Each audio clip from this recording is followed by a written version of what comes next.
La machine est lancée. Bien, alors c'est la 5e rencontre déjà. Et nous sommes arrivés au numéro 5 donc, de Sacrosanctum Concilium. Ben oui, on a travaillé pour les vacances, oui, c'est sérieux. Moi, je la mets à bordage ce soir, vous savez, c'est compliqué. Ah. Alors avant de continuer à commenter le texte de Sacrosanctum Concilium, d'ailleurs, est-ce que, peut-être Igor, la partie qu'on lit.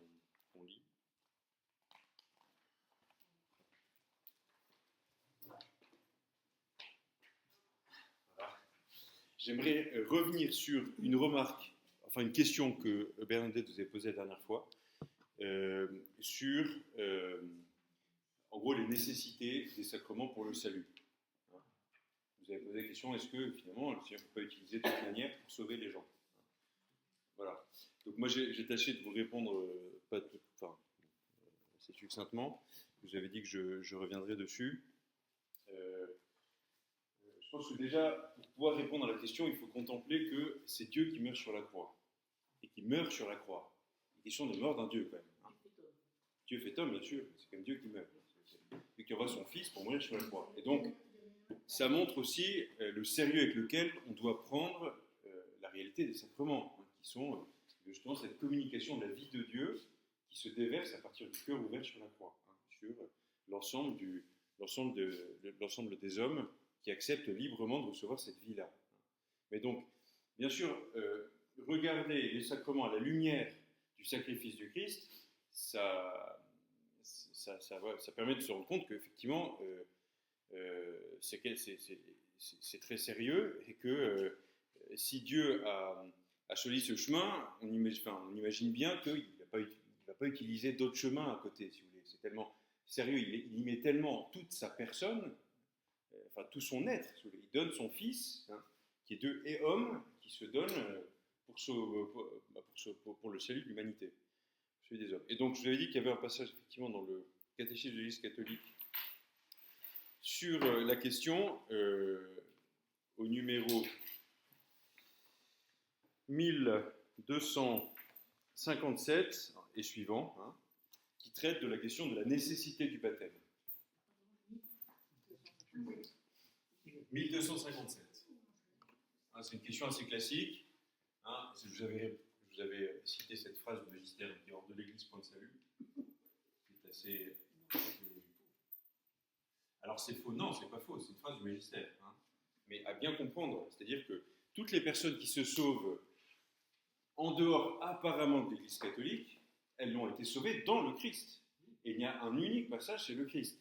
Et si elles sont sauvées, c'est parce qu'elles ont été fidèles à la loi naturelle, qui est la première révélation qu'elles ont dans leur cœur.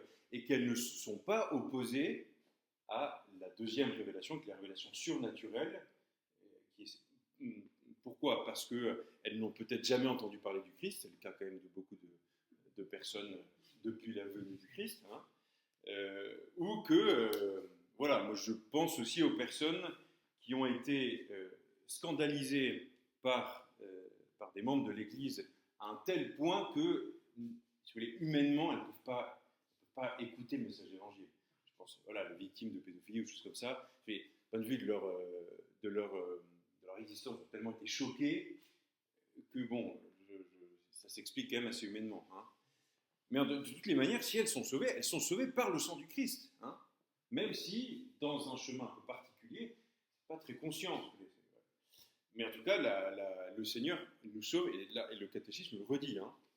Et d'ailleurs, c'est le Seigneur lui-même qui affirme que le baptême est nécessaire pour le salut. Rappelez-vous le dialogue avec Nicodème au début de l'évangile de Saint Jean. Qu'il faut renaître, hein, de l'eau et de l'esprit. Je vous lis exactement le passage, Jean 3, au début. Voilà. En vérité, je te le dis, hein, Jean 3, 3. À moins de naître de nouveau, nul ne peut voir le royaume de Dieu. Et il le dit 2 fois. Il le dit après, de nouveau, en vérité, quand il introduit le Seigneur, il s'épargne par en vérité, il souligne la force de ce qu'il va dire, ça marque la solennité ce qu'il va dire.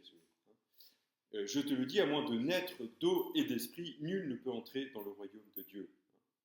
Je trouve que ça se contrarie beaucoup de l'évangile. Parce qu'on dit. L'évangile, hein. Non, mais la parole de Dieu. Oui. Où sont amour et charité, Dieu est présent.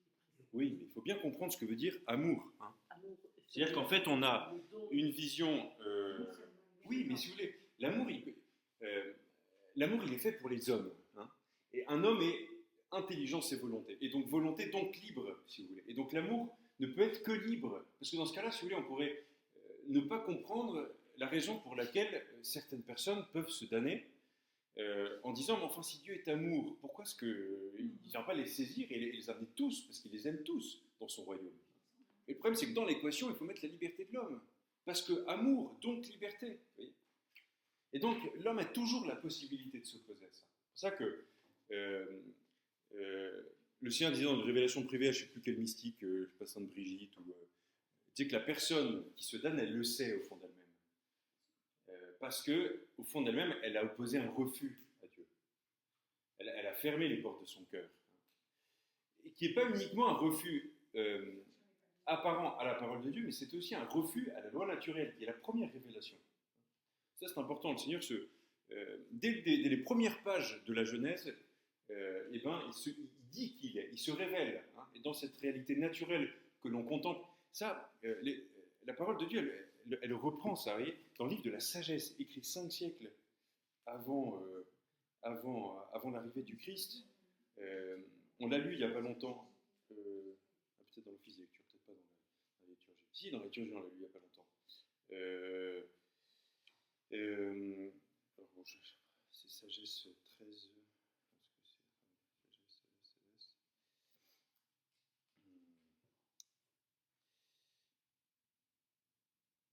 Ah, est-ce que je vais le trouver? Non, il est avant.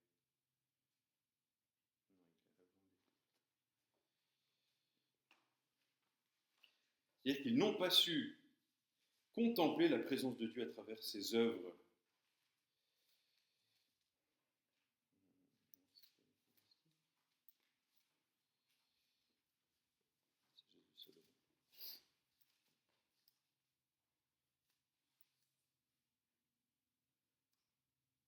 Voilà. Oui, vains par nature tous les hommes en qui se trouvait l'ignorance de Dieu. C'est-à-dire, et là, on comprend que ce n'est pas juste le fait de ne pas connaître Dieu, c'est un refus de Dieu. Pourquoi? Qui, en partant des biens visibles, ce que l'on voit, n'ont pas été capables de connaître celui qui est, c'est-à-dire Dieu. Hein, et qui, en considérant les œuvres, n'ont pas reconnu l'artisan. En voyant la beauté de la création, et à la révélation, n'ont pas réussi à reconnaître Dieu. Mais c'est le feu, ou le vent, ou l'air rapide, ou la voûte étoilée, ou l'eau impétueuse, ou les luminaires du ciel, princes du monde, qu'ils ont considérés comme des dieux. C'est-à-dire qu'en fait, ils ont fait ce que fait l'homme moderne, hein, c'est-à-dire considérer que ce monde-là, horizontal, est Dieu, est l'absolu, vous voyez, et ne voit pas sa présence derrière.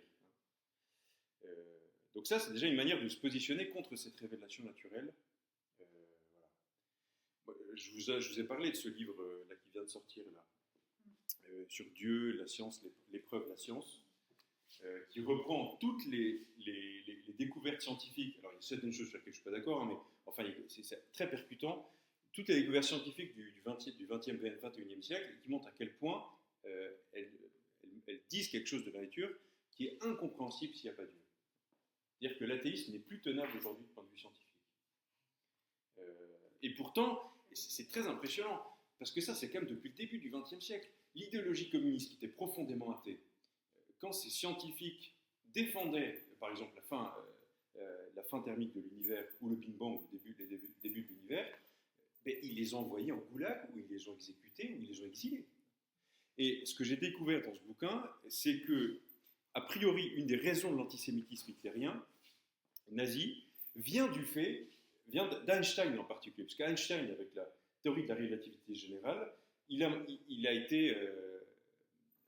mis en lumière le fait que l'univers avait une fin. Et donc ça insupportait les disciples d'Hitler, qui avaient une pensée panthéiste, voulaient une espèce de matière éternelle, comme les communistes. Et donc, il a été rapidement persona grata, et il y avait d'autres prix Nobel qui s'opposaient à Einstein sur cette question-là, et qui traitaient sa science de science juive. Et ils ont développé toute une hostilité aux juifs, notamment parce que, avec tout ce cercle d'Einstein et ses confrères, ils avaient mis en lumière la présence de Dieu, enfin oui, effectivement la preuve de l'existence de Dieu à travers la théorie de la relativité générale. Et donc Einstein a réussi à s'échapper. D'abord, il était en Belgique, ensuite il était aux États-Unis, il n'est jamais plus revenu en Allemagne. Et dans les dossiers, d'abord des SA, parce que c'est vraiment au début, hein, si vous voulez, c'est bien avant les lois anti-juives, c'est vraiment quand Hitler accède au pouvoir, c'était marqué Einstein pas encore pendu. Donc il y a vraiment une haine, et on a vu un acharnement envers cet homme-là, parce que justement, il avait mis la science sur le chemin de Dieu. C'est intéressant de voir les choses comme ça. C'est-à-dire qu'il n'y a pas uniquement un espèce d'antisémitisme diffus, il y a aussi le fait que certains grands penseurs, alors il n'était pas chrétien, il n'était même pas juif, enfin je veux dire de foi juive, hein, il était une espèce de foi dans un dieu de la nature un peu étonnant, une espèce de soupe panthéiste, voilà, mais en tout cas c'était quand même une présence divine, quoi, qu'il avait. Alors au début en plus, comme il était athée, Einstein au début, il a triché un peu sur ses équations en insérant des constantes pour que ça respecte un modèle d'univers éternel. Et en fait, il y a des penseurs, des scientifiques, dont Friedman de RSS, qui lui ont dit attends, mais il y a un problème dans ton équation, tu as introduit ça, pourquoi est-ce que tu as introduit cette constante? Il n'y a pas cette constante-là, et effectivement, ça montre que l'univers a une fin. Et Einstein ne voulait pas au début. Il y a eu toute une lutte, et finalement, il a fini par reconnaître. Et dès qu'il a reconnu, et puis ça a été aussi montré par des observations qu'il a fait aux États-Unis avec ses premiers gros, en observant, si vous voulez, l'univers, montrant qu'effectivement il y avait une trace de cette fin de l'univers, de ce refroidissement de l'univers. Et ben, du coup, il a commencé à défendre bec et ongle cette vision. Bon, on est en train de s'éloigner là, pardon. Enfin, c'est vraiment passionnant cette question-là. En tout cas, si vous voulez, ces questions-là, 1257 et suivants, je vous lis juste le premier paragraphe. Hein. Donc, le Seigneur lui-même affirme que le baptême est nécessaire pour le salut. Aussi a-t-il commandé à ses disciples d'annoncer l'évangile et de baptiser toutes les nations. Vous voyez, le fait l'élan missionnaire de l'Église naît du fait que le baptême est nécessaire pour le salut. Le baptême est nécessaire au salut pour ceux auxquels l'évangile a été annoncé, hein, précise le catéchisme, et qui ont eu la possibilité de demander ce sacrement. L'Église ne connaît pas d'autre moyen que le baptême pour assurer l'entrée dans la béatitude éternelle. C'est pourquoi elle se garde de négliger la mission qu'elle a reçue du Seigneur de faire renaître de l'eau et de l'esprit tous ceux qui peuvent être baptisés. Dieu a lié le salut au sacrement du baptême, au sacrement général, mais en particulier au sacrement du baptême qui est nécessaire pour le salut, mais il n'est pas lui-même lié à ces sacrements. C'est ce que je vous ai dit la dernière fois. C'est-à-dire que voilà, le Seigneur pourrait tout à fait, potentiellement, il peut le faire, sauver quelqu'un en claquant des doigts d'une autre manière qu'à travers le sacrement. Et rien ne dit qu'il ne le fera pas. En tout cas, nous, on n'a pas les moyens de... Il nous a donné ces sacrements en nous montrant aussi que c'était le seul moyen du salut. Donc. Et ça, c'est sa parole, si vous voulez. Hein. Donc à nous de bien comprendre que ça ne rentre pas en contradiction avec l'amour. Et je pense qu'une des manières de le comprendre, c'est de comprendre que l'amour, qui dit amour, dit liberté. Et donc l'homme a toujours la liberté de dire non. Et c'est pour ça que la vie de l'homme est dramatique. Il y a un drame à l'issue de cette vie. Il va falloir que le Seigneur, je vous en dis, mais que le Seigneur nous pose à chacun des jours que l'on vit, que l'on passe, cette question, veux-tu entrer en communion avec moi? Et nous, on va répondre oui ou non. Alors, et jusqu'à nous poser une dernière fois, officiellement, solennellement, cette question après notre mort, ce qu'on appelle le jugement particulier. Vous verrez dans le catéchisme, si vous avez besoin de revoir ça. Et donc, le Seigneur va nous poser officiellement cette question-là. Et en fonction de nos œuvres, et en particulier de l'état dans lequel on était juste au moment de mourir, on sera capable de dire oui ou non. On peut encore dire oui ou non après la mort. L'enseignement traditionnel de l'Église nous dit que non, que c'est fixé à la mort. Hein. Mais après, si vous voulez, c'est difficile de savoir quand est-ce qu'elle a... Mais oui, c'est une vraie question. Quand est la mort? Est-ce que c'est la mort cérébrale? Est-ce que la mort clinique? Est-ce que ça survient après? Qu'est-ce qui se passe après? Personne n'est revenu pour le dire. Donc c'est compliqué de savoir exactement. Mais enfin, au moment enfin en tout cas au moment de la séparation de l'âme et du corps, quand est-ce que ça arrive, je ne sais pas exactement, hein. En tout cas, l'Église dit que notre sort est fixé. Mais qu'il y a des voleurs de ciel qui, au dernier moment, tournent leur regard vers Dieu. Et le premier qui est rentré au ciel, c'est bien ça. Hein. Mon larron, c'est bien ça. Y aller, pardon. Oui, oui, les séquences de mort imminente, oui. Ça, c'est Bon. autre chose. Voilà, bon, vraiment, c'est pas différent. Bon, donc on avait vu la dernière fois que le Concile, en introduisant la liturgie, on commence sur ce premier chapitre, insiste sur le fait que la liturgie est une œuvre de rédemption, une œuvre de salut.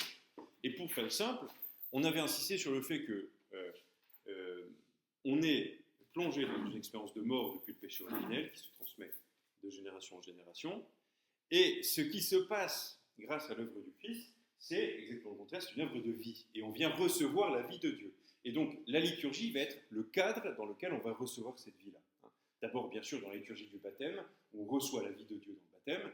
Et ensuite, dans tous les sacrements, la confession qui va nous redonner la vie quand on l'a perdue, l'Eucharistie qui va faire grandir cette vie en nous-mêmes, voilà, la confirmation qui est voilà, cette vie de l'esprit qui vient envahir les différentes facultés de l'homme. Hein. Bien sûr, le sacrement de l'onction des malades, hein, qui vient redonner vie spirituelle et aussi, dans certains cas, corporelle. D'ailleurs, c'est assez poignant. Parfois, on donne le sacrement des malades et on voit un vrai sursaut, même médical, si vous voulez. On sent que la personne va mieux, quoi. C'est pas toujours le cas, mais on peut assister à ça. Hein, voilà. Et bien sûr, le sacrement du mariage qui vient vivifier cette belle réalité de l'union de l'homme et de la femme qui a été marquée par le péché et qui, voilà. Bon, alors, du coup, que je reprenne le fil de mes notes. Voilà. Donc, au Sacrosanctum Concilium 5, le Concile nous dit bien que c'est quel est le titre exactement, l'œuvre de salut qui, accomplie par le Christ, se réalise dans... Alors d'abord, elle expose effectivement l'œuvre de salut accomplie par le Christ. Ensuite, au numéro 6, hein, de Sacrosanctum Concilium, on va commencer là-dessus, sur ce numéro-là, c'est pourquoi, on parlait de l'importance de cette œuvre de salut, qui est l'essentiel, hein, de la bonne nouvelle que vient de nous apporter le Christ, hein, cette mort et cette résurrection. Alors pour justement transmettre cette œuvre de salut au travers des âges de l'Église, hein, donc c'est pourquoi, de même que le Christ a été envoyé par le Père, poursuivre cette mission du Christ, ainsi lui-même envoya ses apôtres, remplis de l'Esprit Saint, non seulement pour que, proclamant l'Évangile à toute créature, ils annoncent que le Fils de Dieu, par sa mort et sa résurrection, nous a délivrés du pouvoir de Satan ainsi que de la mort, et nous a transférés dans le royaume du Père, mais aussi afin qu'ils exercent cette œuvre de salut qu'ils annonçaient par le sacrifice et les sacrements autour desquels gravite toute la vie liturgique. Alors là, vous voyez, il y a deux choses. Le Seigneur, il invente ce truc des sacrements qu'il transmet aux apôtres pour deux choses. Pour dire, pour proclamer, et pour réaliser. Alors là, c'est très important. Et on va revenir un peu sur une remarque que vous aviez faite, Henri, la semaine dernière, en disant que, en revenant sur cette proclamation du kérygme, hein, en mourant, il a détruit notre mort, et en ressuscitant, il a restauré la vie. Je vous ai dit, voilà, présenter ça comme condensé de la bonne nouvelle, hein, du kérygme, qui est ce que l'on doit annoncer. Donc effectivement, ce que l'on doit proclamer par les paroles, on le dit d'abord aux gens. Et vous disiez, mais oui, mais enfin, comment est-ce qu'ils peuvent le comprendre ? Ils peuvent le comprendre parce que cette parole se réalise. Et en fait, bien souvent, ils le comprennent beaucoup plus par l'action de ce kérygme dans leur vie que par le fait simplement de l'entendre, vous voyez ? Par le fait que dans leur vie, ils vivent une expérience de mort, et parce qu'ils ont été touchés par le Christ à travers les sacrements, à travers l'œuvre de l'Église, ils vivent cette expérience de vie. Et là, ils expérimentent dans leur chair ce mystère de la mort et de la résurrection. Et c'est ça qui vient attester. Alors là, on fait toujours un parallèle. ces doubles éléments, pardon, vous la trouvez dans la liturgie. Liturgie de la parole. Et puis l'œuvre réalisée dans cette liturgie, si vous voulez. L'œuvre,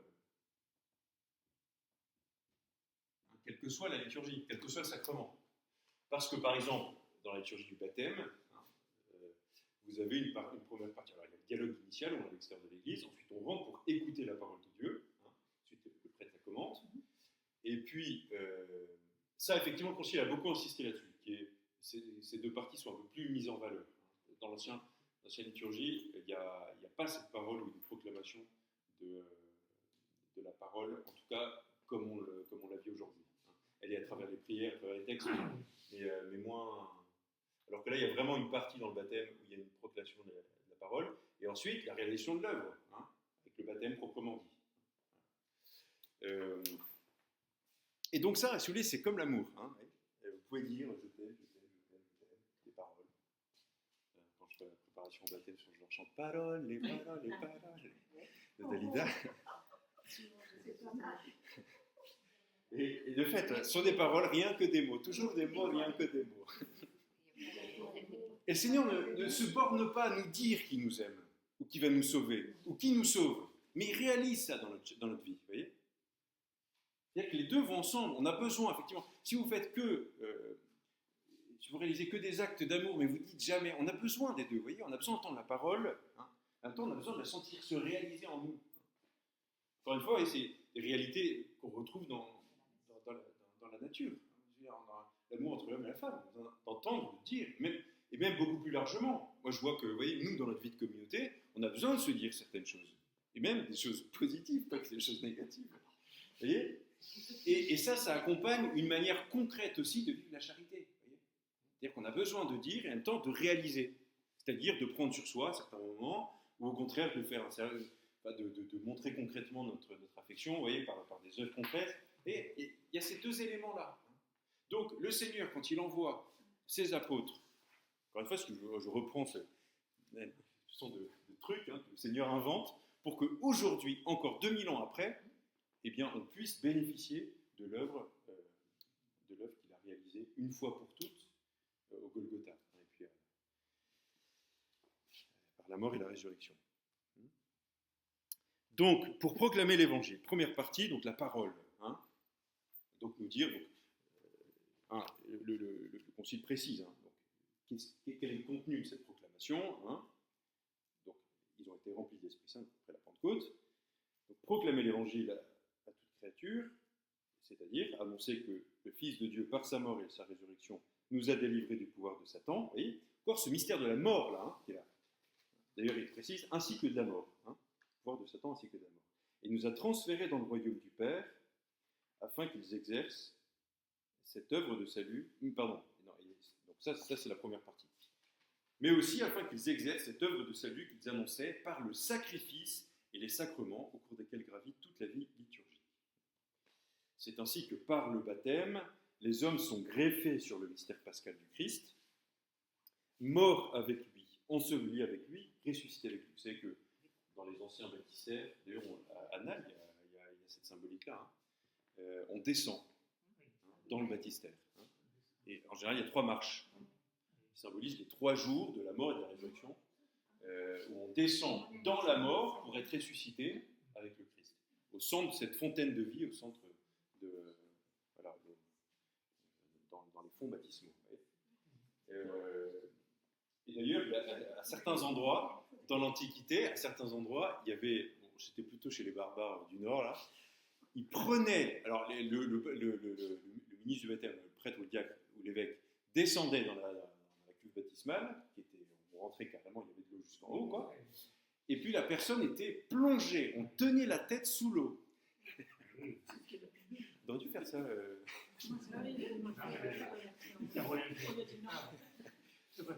Exactement, ben d'accord, Aja, donc il tenait le temps qu'il suffoque un peu, quoi.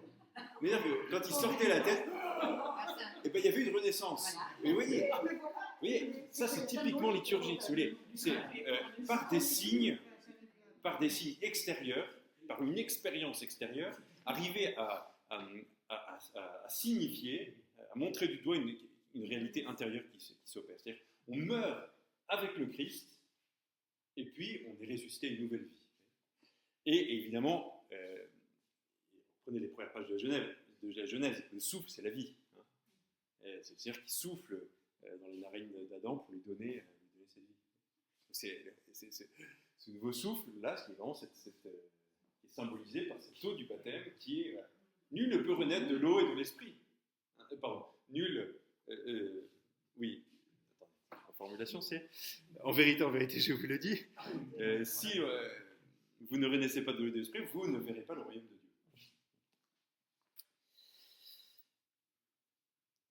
Alors, donc mort avec lui, enseveli avec lui, ressuscité avec lui. Ils reçoivent l'esprit d'adoption des fils dans lesquels nous crions « Abba Père » et ils deviennent ainsi ces vrais adorateurs que cherche le Père. Alors là, pareil, il y a encore deux éléments, vous voyez.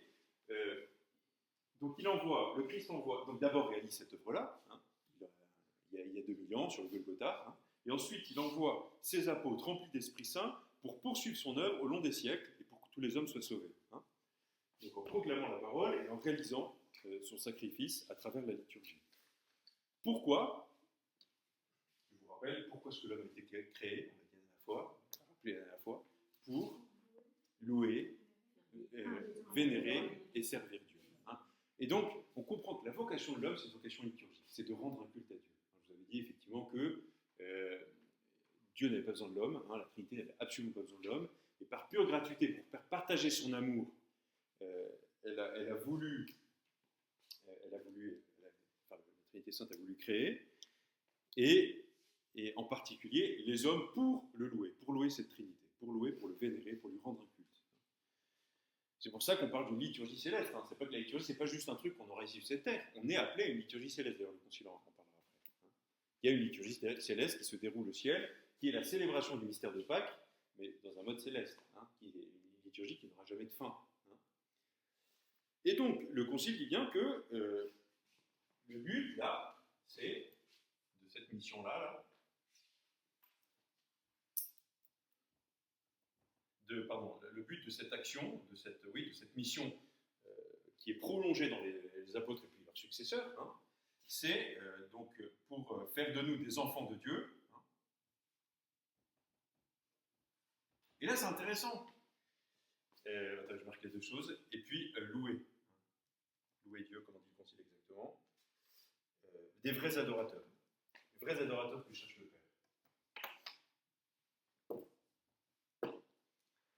Ces enfants deviennent des vrais adorateurs.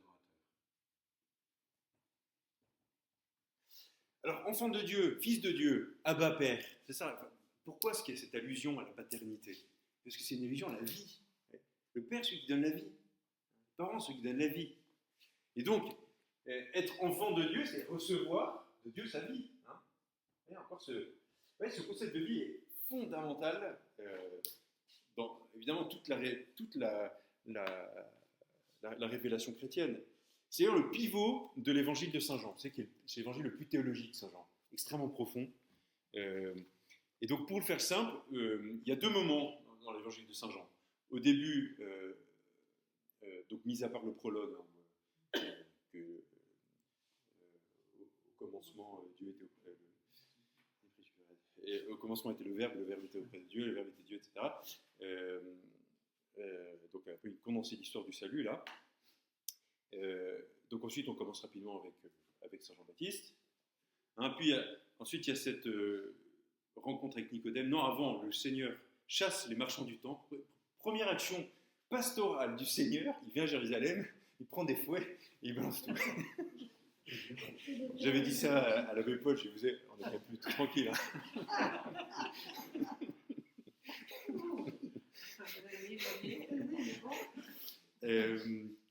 Donc ensuite il y a l'épisode, attendez que je vous dise exactement, il y a rapidement l'épisode de la Samaritaine où il est question de vie. Il dit, si tu savais de quelle eau, c'est toi qui m'aurais demandé à boire. Mais le sommet de cette première partie, c'est le discours du pain de vie.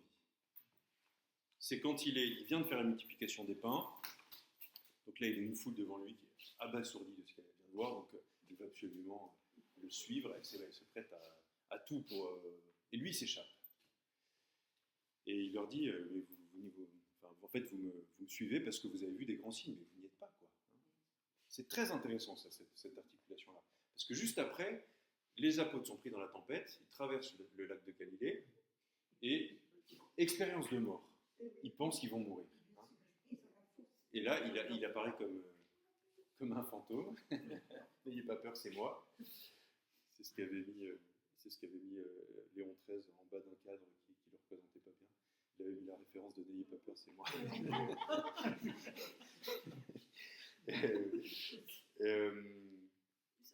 Et ensuite, il fait le discours sur le pain de vie. Et c'est un discours clivant, profondément clivant. Parce qu'il dit que voilà, si vous ne mangez pas ma chair, vous ne buvez pas mon sang, vous n'aurez pas la vie en vous. Encore cette radicalité de l'évangile, vous voyez, qui ressort encore dans ce texte-là. Et à ce moment-là, il y a beaucoup de disciples qui s'en scandalisent parce qu'ils ne comprennent pas ces paroles. Et le Seigneur peut dire, non mais attendez, je vais vous expliquer, transubstantiation, ce sera l'accident du pain, du vin, il n'y a pas de problème, vous allez manger mon corps, mais vous n'allez pas sentir de la chair. Non, il n'a rien dit. Il s'est retourné vers ses apôtres et il dit, vous aussi, vous voulez partir. C'est-à-dire que pour suivre le Christ, il y a forcément passé par une épreuve initiale où notre liberté est éprouvée. Est-ce que tu veux faire confiance malgré les apparences? Est-ce que tu veux aller au-delà de ça? Ou est-ce que tu veux t'en scandaliser? Et donc ça, c'est vraiment le basculement, le centre de l'évangile de Saint Jean, chapitre 6. Et ensuite, tout de suite après, on nous dit que les pharisiens avaient décidé de le faire tuer. Donc là, déjà le climat devenait quand même vraiment tendu. Et c'est un évangile assez noir, hein, l'évangile de Saint Jean. Hein. C'est pas très riant quand on lit. C'est très rapidement, en fait, l'ambiance devient pesante, quoi. Hein. Alors si elle continue à faire des miracles, il ressuscite même Lazare, il fait quand même beaucoup de miracles après. Mais enfin, voilà. Et le concept central, un des concepts centraux, ça a été ce concept de la vie. C'est là où c'est tout joué, quoi.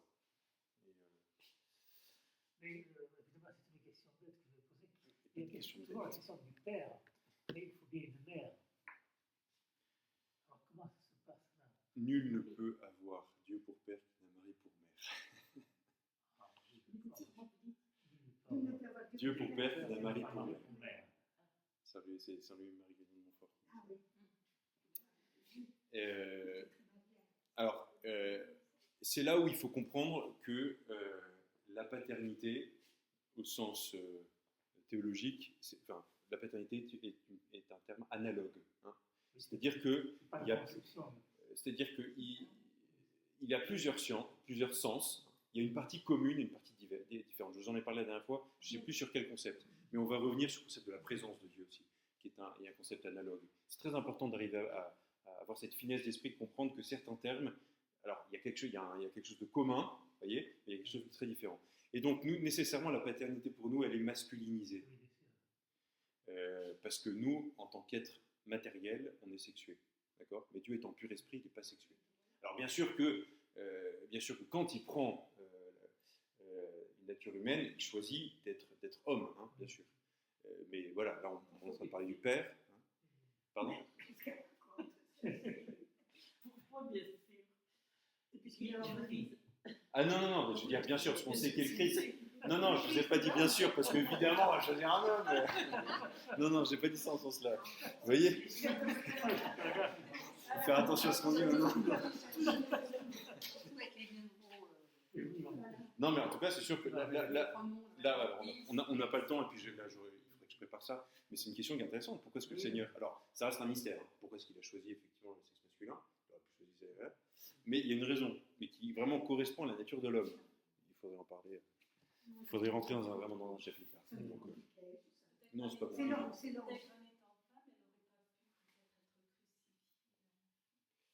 Ben, ce qu'il y a, c'est que la nature masculine, elle est bon, bref, je ne vais pas rentrer. C'est beaucoup bien. Dans le don pour les autres, alors que la femme recueille. Il y a une logique plus de... Elle va donner la vie pour l'extérieur, si vous voulez, alors que la femme reçoit. Pardon ? C'est pour ça que c'est la femme, l'Église qui a ce rôle de femme. Oui, mais effectivement, en fait, c'est une question qui est extrêmement riche. Il y a beaucoup d'effets. C'est vrai, le nouvel Adam, c'est un titre du Christ, hein, le nouvel Adam. Bon, alors, donc le concile continue à. Alors oui, donc je vous disais, qu'est-ce que cette question de vie, hein, qui était essentielle, et puis de nouveau, on retrouve vrais adorateurs, donc ce culte, hein, pour lequel on a été créé. Comme je dis, on n'a pas été juste sauvé comme ça et après on continue notre vie tranquillement. Hein, non, on a été sauvé pour devenir des adorateurs de Dieu, pour rentrer dans cette logique liturgique, hein, qui a été voulue par Dieu. Et comprenez que, et là il y a eu vraiment, au XXe siècle, hein, grâce au nouveau liturgique, à l'enseignement de Pie XII et repris par Vatican II, hein, une vision beaucoup plus profonde de ce qu'est la liturgie. Là où avant c'était enseigné comme l'ensemble des cérémonies.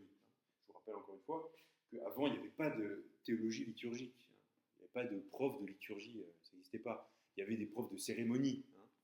C'est quelque chose qui est voulu par le Concile, qui a été vraiment aussi, parce que vraiment il y a une réflexion théologique qui a permis de saisir tout ce qu'on est en train de voir, qui est quand même magnifique, une espèce de condensé de toute notre foi, et que l'Église est préoccupée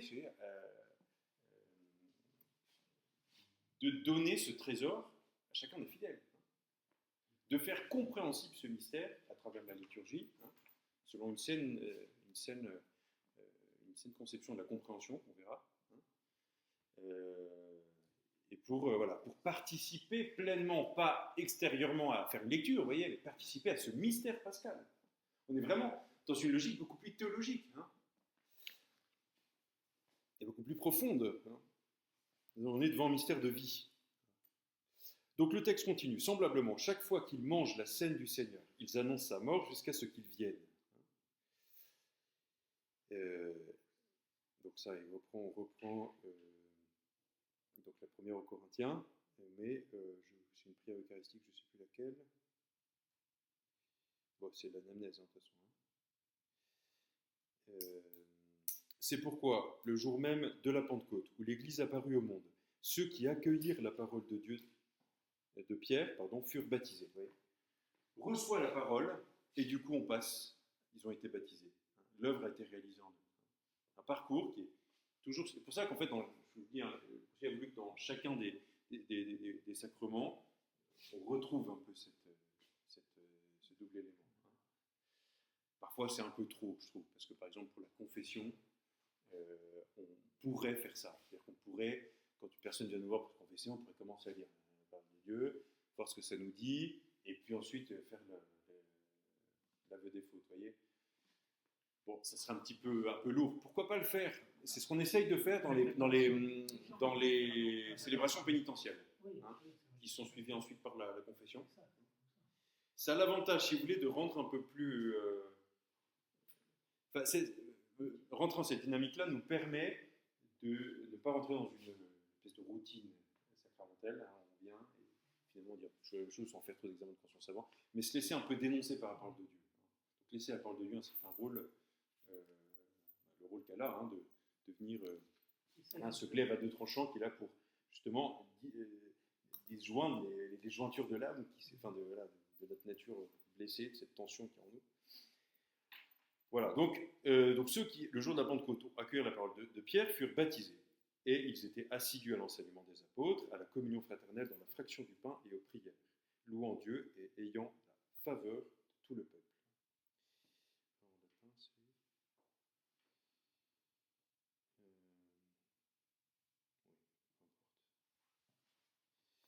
Donc ça, c'est en reprenant les actes des apôtres. Hein. C'est la description de la communauté, de la première communauté, hein, avant qu'ils commencent à s'entre-déchirer.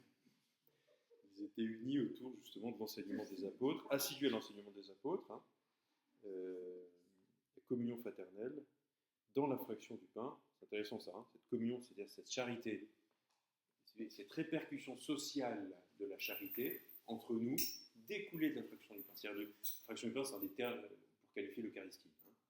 Ça venait de cette vie de l'Eucharistie. C'est cette logique que ce qui est premier, d'abord de recevoir cette vie dans l'Eucharistie, qui après rejaillit, cette vie qui est en fait la grâce, la charité, la vie de Dieu qui descend en nous. Voilà. Jamais dans la suite, l'Église n'omit de se réunir pour célébrer le mystère pascal. En lisant dans toutes les Écritures ce qui le concernait, en célébrant, encore une fois, on proclame les Écritures, en célébrant l'Eucharistie dans laquelle sont rendus présents la victoire et le triomphe de sa mort, ce sacrifice du Christ, et en même temps en rendant grâce à Dieu pour son don ineffable, dans le Christ Jésus, pour la louange de sa gloire, par la puissance de l'Esprit Saint. Et finalement, voilà, l'Eucharistie veut dire rendre grâce, l'Eucharistie en grec c'est rendre grâce, et donc c'est la logique du culte, de l'action de grâce.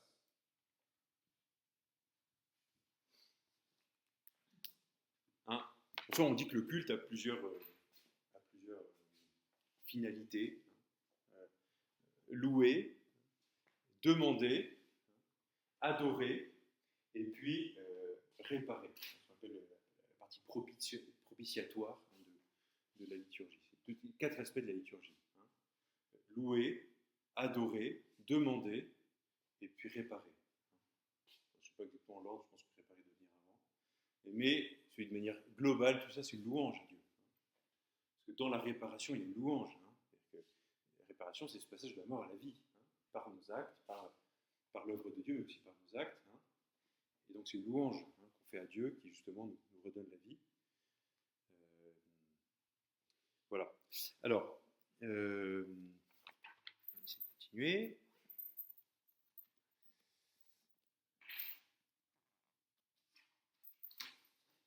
Voilà. Bon, j'insiste lourdement sur toutes ces choses-là, mais c'est tellement essentiel, si vous voulez. On ne peut rien comprendre du reste si on passe à côté de tout ça, quoi.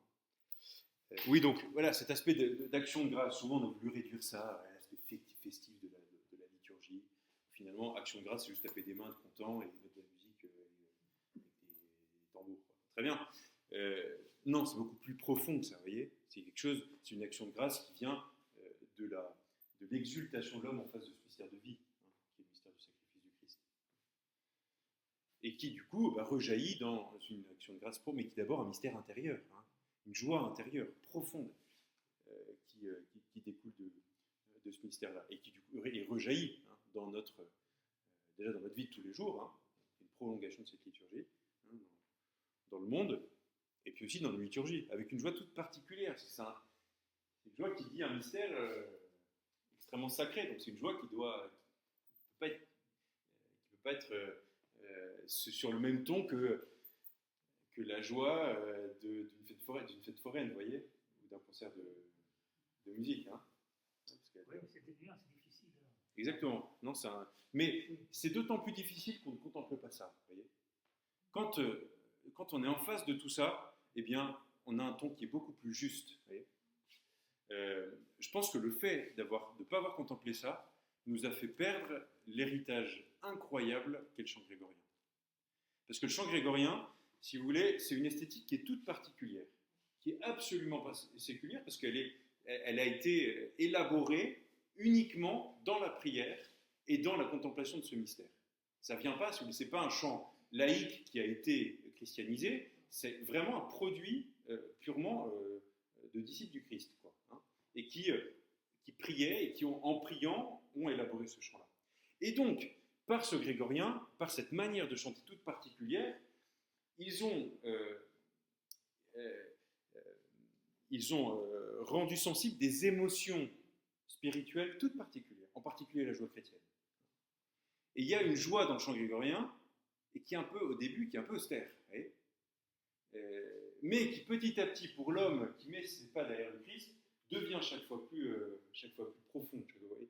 Et en fait, je pense vraiment, alors je ne suis pas en train de vous dire, là, qu'on s'entende bien, je ne suis pas en train de dire, je veux que demain dans la paroisse on fasse que du grégorien, d'accord? Ça c'est un autre débat, c'est d'accord. Là on est en train de prendre de la distance et de regarder, voilà.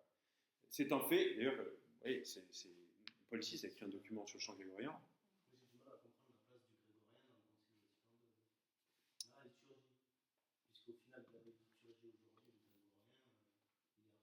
La musique sacrée. Oui, d'accord. Enfin, ça, c'est autre chose. Ça, c'est autre chose. L'Église reconnaît dans le chant grégorien le chant propre de la liturgie romaine. C'est donc lui qui, dans les actions liturgiques, toutes choses égales par ailleurs, doit occuper la première place. C'est le Concile Vatican II. Vous avez dit. On est d'accord. Le pape François lui-même reconnaît la médiocrité de certaines, d'avoir changé certaines façons de chanter du grégorien. À Rome, ils chantent toujours le grégorien. Donc, quand on voit une liturgie à Rome, c'est un grégorien. Donc, mais c'est vrai qu'ils sont en train de l'enlever. Non, mais c'est vrai qu'ils sont en train de l'enlever. Il y avait les vêpres à Saint-Pierre tous les dimanches après-midi, entièrement grégorien.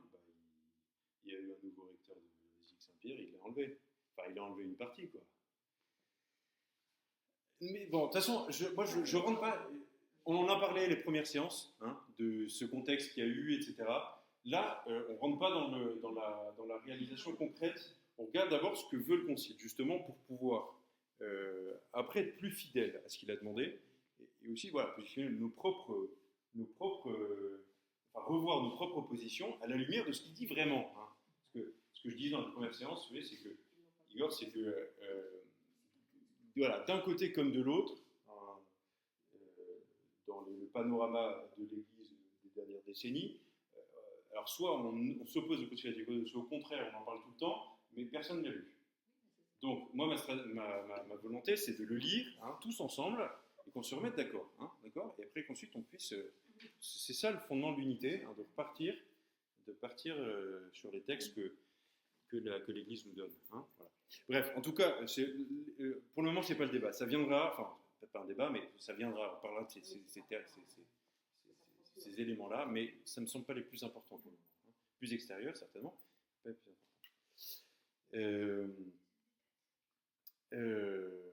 Voilà. En célébrant l'Eucharistie, auquel sont rendus présents. Bon, on a fini du coup le 6. Hein.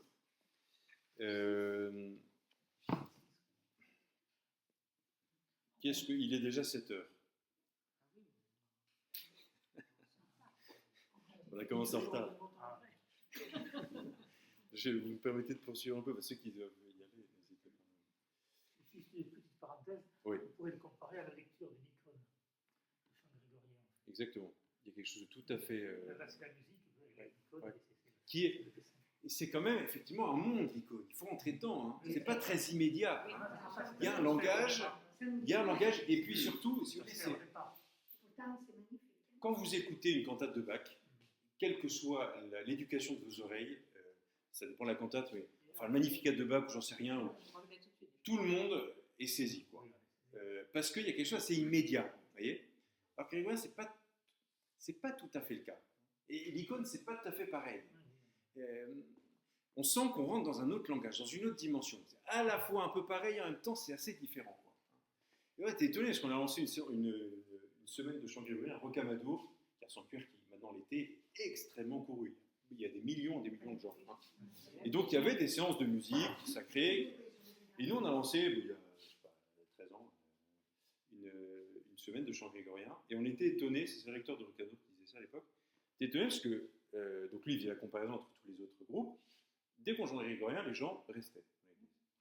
Il y a une espèce de, vous voyez, histoire d'ambiance, je sais pas, on sent qu'il y a quelque chose de divin, vous voyez. C'est particulier, c'est un langage particulier, mais en même temps c'est une certaine ascèse. Voilà.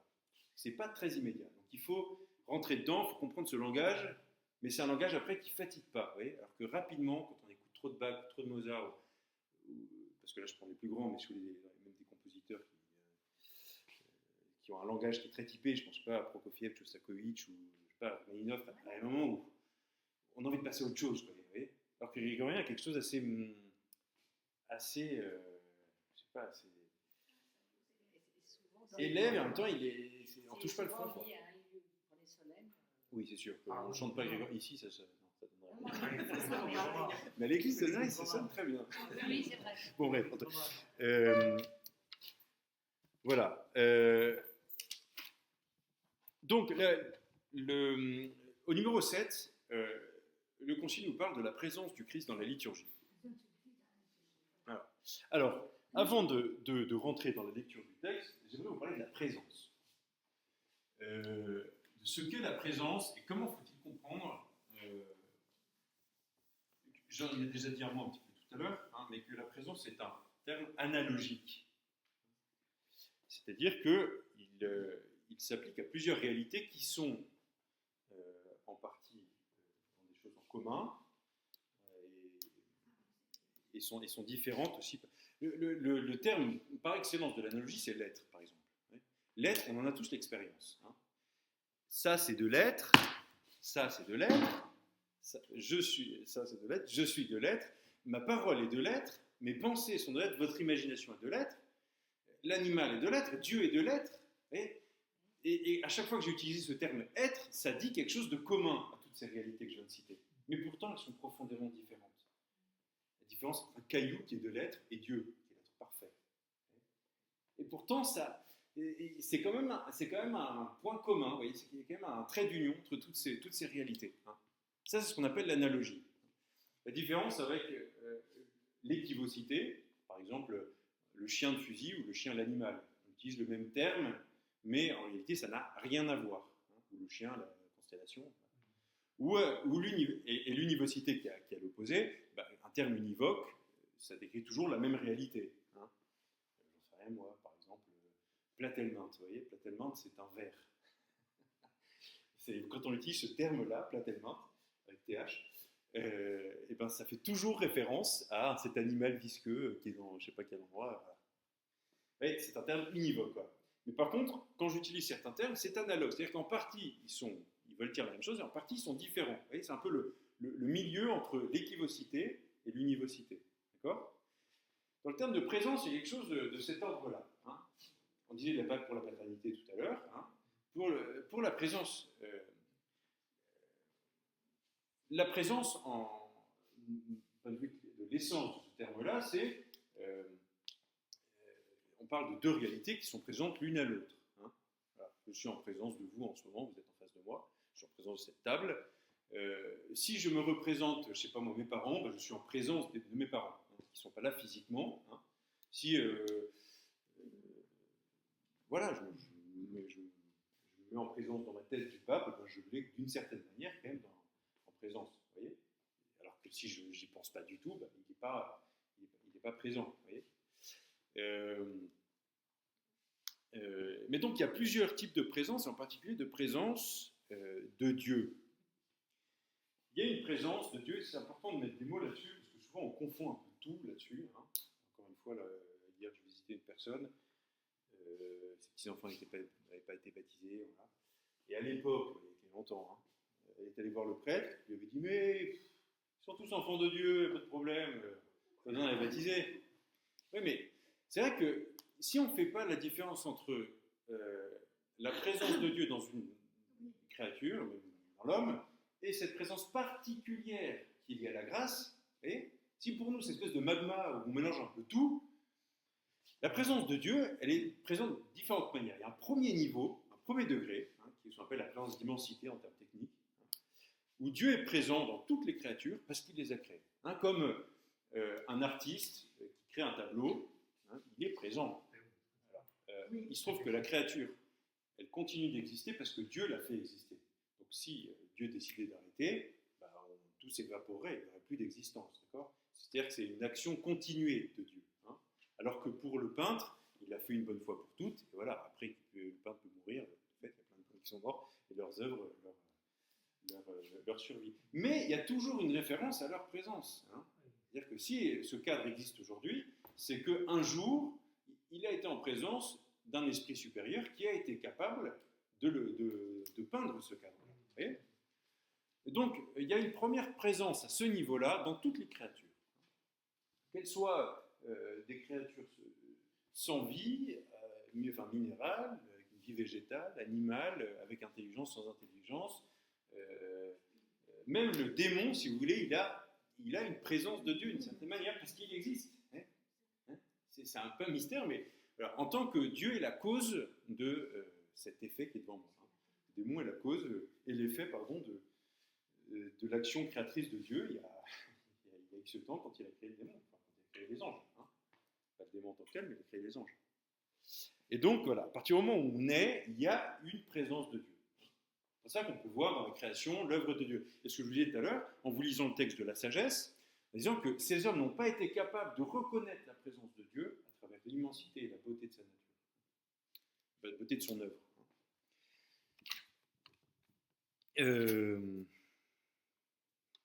Voilà.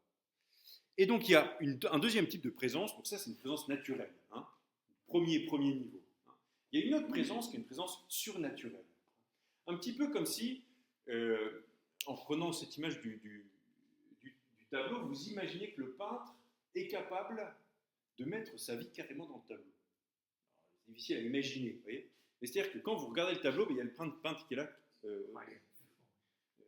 vitalement, sa vie est là, vous voyez. Oui, alors, de manière allégorique, si vous voulez, mais pas vraiment. Vous savez que vous ne la voyez pas. Mais imaginez que vous la voyez quand vous voyez le tableau. Hein. C'est-à-dire qu'il y a vraiment sa vie qui est là. Hein. Et ça, c'est la présence de grâce du Seigneur. Il a voulu aussi être présent d'une manière toute particulière, beaucoup plus élevée, où il se donne lui-même. Parce que, tu sais, il aurait pu créer, comme pour les philosophes des Lumières, hein, un jour, il crée l'univers et le grand horloger part chez lui et il laisse l'horloge se débrouiller toute seule, vous voyez. Donc il y a effectivement cette présence-là, mais après, il ne va pas de sa vie, quoi, vous voyez. Il ne vient pas avec toute sa vie dans le monde. Hein. Donc ça, c'est la présence de grâce, hein, où Dieu se déverse, où il donne la vie. Mais il y a encore un problème il y a encore ce concept de vie. Hein. Il va donner sa vie, cette vie même de Dieu, qui vient se rendre présente à travers la grâce dans l'univers. Alors évidemment, uniquement dans les créatures qui sont capables de recevoir cette vie, c'est-à-dire les créatures qui sont dotées d'intelligence et de volonté. Donc uniquement chez l'homme et chez les anges. Il peut y avoir cette présence de grâce.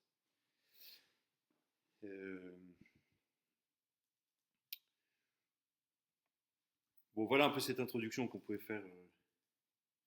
Ah, il faudrait que je vous fasse une autre introduction philosophique aussi sur la substance et les accidents.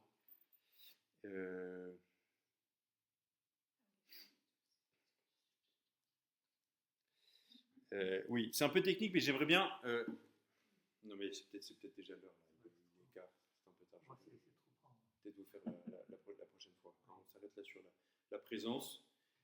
Et puis la prochaine fois, je commencerai par la substance et les accidents. Et on lira le 7. Bon, là, pour le moment, vous voyez, on fait un numéro par séance. Après, on ira plus vite, mais encore une fois, ce sont des chapitres qui sont tellement déterminants pour comprendre le reste que. Et puis, c'est magnifique. Ces textes sont. Il y a l'essentiel. Ce qui nous fait vivre.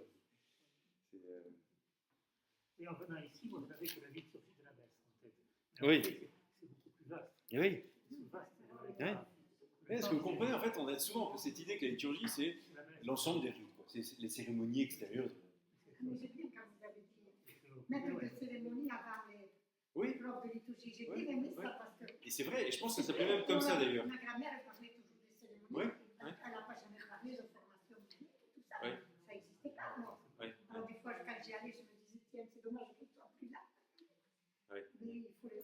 Oui, mais ça aussi, si vous voulez, c'est le travail de l'Esprit Saint le long des siècles de l'Église, où en fait, en particulier, il nous a fait ce cadeau de mieux comprendre. Et je vous dis, le premier pape qui a formalisé ça dans le magistère, c'est Pie XII. C'était vraiment le premier grand pape de la liturgie avec Médiator Dei. Et tout l'esprit Médiator Dei, vous le retrouvez là-dedans. C'est-à-dire que la cérémonie, ce sont l'ensemble des choses. On ouvre le livre, qu'est-ce qu'il faut que je fasse aujourd'hui, par exemple, c'est la messe. Donc, c'est marqué en rouge dans les rubriques. À ce moment-là, je pose mes mains comme ça. Après, je joins, etc. Je dis cette prière. Donc, ça, ce sont des cérémonies, des choses extérieures. Je ne disqualifie pas du tout ça. C'est juste que la liturgie est devenue quelque chose de plus profond, dans le sens où, c'est-à-dire qu'on a utilisé ce terme qui est assez nouveau, hein, parce qu'on n'utilisait pas ce terme-là, pour parler de la réalisation du mystère pascal. D'accord, la réalité de grâce derrière. Donc on va rendre présent le sacrifice du Christ sur la croix et sa résurrection dans l'ensemble de toutes les liturgies. Et donc, les signes qui vont suivre, les cérémonies qui vont suivre, elles n'ont leur valeur que parce qu'elles sont les témoins de ça. D'accord ? Elles sont habitées. C'est un petit peu comme si on réduisait l'homme aux habits qu'il porte, ou à son visage, à ses traits, etc. Ce sont des choses accidentelles, extérieures, qui ne sont pas mauvaises, mais qui ont de sens que parce qu'à l'intérieur, il y a un bonhomme à protéger, ou que parce qu'il y a telle caractéristique que du coup, son visage exprime certaines choses, ouais. Et quelque chose de plus intérieur, de plus profond derrière. C'est ce qu'on est en train de voir là. C'est-à-dire que la liturgie, c'est vraiment l'ensemble de ce mystère, déjà, en plus, qu'on a découvert, de ce culte divin auquel on est appelé, hein, ça réalise déjà ce culte divin. Et donc après, bien sûr, ça va prendre ensuite des formes au long des siècles. Hein. Et donc ça, on le verra après. Mais ça, c'est quelque chose qui... Moi, j'aimerais bien vous trouver, il faut que j'arrive à trouver ça. En fait, on avait trop culturalisé au cours des siècles. Non. Ils ne savaient pas lire autrefois. Moi, je ne rentre pas dans un débat historique là. Je dis juste qu'est-ce que c'est que la liturgie. Ça a toujours été ça la liturgie. La seule chose, c'est que au XXe siècle, on a mis des mots dessus beaucoup plus qu'avant. Pourquoi? Parce que j'expliquais un peu tout ça dans les connaissances. Parce qu'il y a eu tout un mouvement, un renouveau liturgique, donc Béranger d'abord, Solesmes, et puis voilà, il y a eu tout un mouvement qui est en particulier dans les pays d'Europe de l'Ouest. Hein. C'est la Belgique, tout est né, Belgique, Allemagne, France, au 19e jusqu'au consulat. Et donc c'est là où on a... En fait, ce que je dis, c'est qu'en fait, la science liturgique n'était pas enseignée dans les universités. Maintenant, dans toutes les universités pontificales où on enseigne la théologie, il y a une partie de liturgie. Tout le monde fait ça. Alors qu'avant, ce n'était pas le cas. Avant, ils étudiaient le mystère pascal, la théologie et les dogmatiques, voilà. Et ensuite, séparés, ils étudiaient les cérémonies. Comment apprendre à, je sais pas, à diacre, sous-diacre, faire un baptême, voilà. Alors, une évolution de la société, tout ça. Oui, et puis, bon, et là, on parle de l'Église qui est en Europe, hein, l'Église latine, et puis depuis, il suit l'évolution qu'il y a eu. Là, moi, je suis pas assez expert pour vous dire si c'était le cas aussi à la Renaissance carolingienne ou au Moyen Âge. Quand on lit saint Thomas d'Aquin, donc au XIIIe siècle, la dernière partie de la Somme qui parle de la messe, il détaille, il n'y a pas une partie sur la cérémonie chez saint Thomas. Il parle du mystère de la messe. Et il parle aussi de tous les gestes. Il les parle dans le traité sur la vertu de la religion. Pourquoi? Parce que le culte, religion, je vous avais dit, c'est ce qui nous relie à Dieu. Cette espèce de dynamique qui est entre l'homme et Dieu, hein, qui nous relie à Dieu, qui nous fait choisir et le culte fait partie de la religion, de ce qu'on appelle en morale la vertu de la religion. Quand je dis religion, évidemment, vous ne pensez pas aux religions, l'islam, la vertu de la religion. Nous, on est des hommes profondément religieux au sens où on est appelé à rentrer en lien à Dieu dans un culte. Le culte est une partie de la vertu de la religion. Et donc saint Thomas parle de ça dans le traité de la morale sur la religion et aussi dans le traité de l'Eucharistie. Donc pour lui, c'était très clair que c'était le signe d'une réalité profonde, vous voyez. Mais c'est toujours des choses qui se... Je pense qu'il y aurait une réflexion à avoir quelle est l'influence de la philosophie moderne, à partir de Descartes, qui a une vision du monde extrêmement dualiste entre les choses extérieures, ce qu'il appelle la res extensa, les choses étendues, les choses matérielles, et puis les choses intérieures, entre l'âme et le corps. Une opposition presque sans continuité entre l'âme et le corps. Ça, c'est typique de l'esprit cartésien, et ça s'est diffusé un peu partout, c'est diffusé dans toute la modernité et après, et bien sûr que toute la culture 19e et début 20e a été marquée par ça aussi. Et c'est pour ça que je pense que du coup, il y a eu les cérémonies, c'est devenu le truc extérieur, pas forcément en ayant un lien avec l'intérieur. Je caricature énormément, bien sûr, parce que pour que l'Église elle puisse vivre, il faut nécessairement qu'elle vive ces deux choses-là. Donc, ça veut dire que ça se vivait quand même. Mais bon, peut-être que les mots n'étaient pas, pas très clairs. Et là, c'est vraiment, et c'est pas encore clair du tout, hein. Vous êtes bien d'accord qu'aujourd'hui, au XXIe siècle, on est complètement à côté de ce qu'on est en train de dire, enfin complètement, j'exagère un peu, mais enfin, on passe largement à côté de ce qu'on voit en ce moment, là. Et, voilà. Et ce qui est magnifique, c'est qu'en plus, on est là à dire Vatican II. Et en réalité, voilà.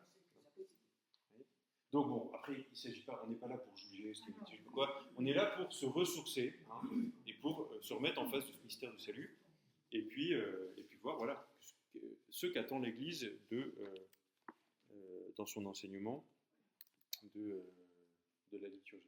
Est-ce que c'est pas un peu lié aussi à l'état de notre société maintenant, qui a du mal avec l'extériorisation, le spectacle? Même beaucoup de catholiques trouvent que même assez relâché, l'Église est un peu trop austère. Ils disent quand est-ce qu'on fera comme les baptistes, Ouais. les Bah, c'est sûr que pour des gens qui sont loin de l'Église, tout de suite on nous dit oui, mais quand est-ce que vous sortez la batterie, les machins, les trucs. C'est un peu l'air du temps aussi. Oui. À l'encontre de l'intériorité. Mais là, vous voyez, effectivement, cette mécompréhension de ce qu'est la joie chrétienne. Moi, je me suis pris un peu le bec avec le directeur de Saint-Joseph, avec lequel je suis très lié, parce qu'à une réunion de lycée Saint-Joseph, justement, il me disait la messe, parce que la messe là-haut, souvent c'était un peu compliqué, quoi.